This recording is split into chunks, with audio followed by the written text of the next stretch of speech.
بسم اللہ الرحمن الرحیم۔ السلام علیکم دوستو، جتنی بھی میڈیسن کا میں تذکرہ کر رہا ہوں، کوشش ہوتی ہے کہ آسان لفظوں میں بیان کیا جائے تاکہ ہمارے دوستوں کو، بھائیوں کو، بہنوں کو سمجھنے میں آسانی رہے۔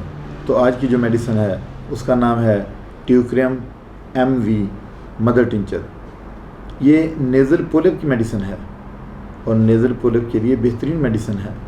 یہ میڈیسن اس وقت استعمال کی جاتی ہے جب ناک میں نیزل پولپ کی وجہ سے بلاکیج ہو چکی ہو، ناک سے سر کی آواز آئے اور ناک میں خارش بھی ہو، یعنی ناک آپ کا بلاک ہو گیا، کبھی اس سائیڈ کا کبھی اس سائیڈ کا۔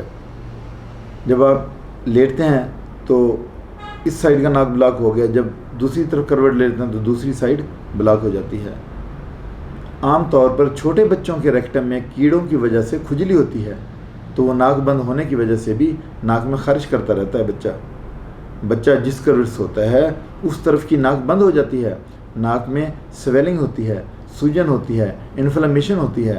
جب مریض کو چھینک آتی ہے تو کچھ ریلیف ملتا ہے، یعنی چھینک آنے پہ، سنیزنگ پہ اس کو تھوڑی سی ریلیف ملتی ہے۔ مریض کمزور اور سست دکھائی دیتا ہے، بہت لیزی، ڈل، اسے چلنے میں مشکل ہوتی ہے، اسے بھوک بھی نہیں لگتی۔ فیمیل میں ویجینل پارٹس میں مسوں کا ہونا اور اس جگہ پر خارش ہونا، تو یہی میڈیسن دی جاتی ہے، یعنی فیمیل میں بھی اس کا اچھا اثر دیکھا گیا ہے۔ اس کے بعد ڈوز کی ہم بات کر لیتے ہیں۔ یہ جو ٹیوکریم MV مدر ٹنچر ہے، اس کو آپ نے 15 قطرے آپ نے 3 ٹائم دینے ہیں پیشنٹ کو، اور اس سے پہلے آپ نے ڈاکٹر سے کنسلٹ کرنا ہے، اور اس کے بعد یہ میڈیسن آپ دن میں 3 مرتبہ دیں گے اور 1 مہینے تک دیں گے۔ اس کے بعد ڈاکٹر سے کنسلٹ کریں گے۔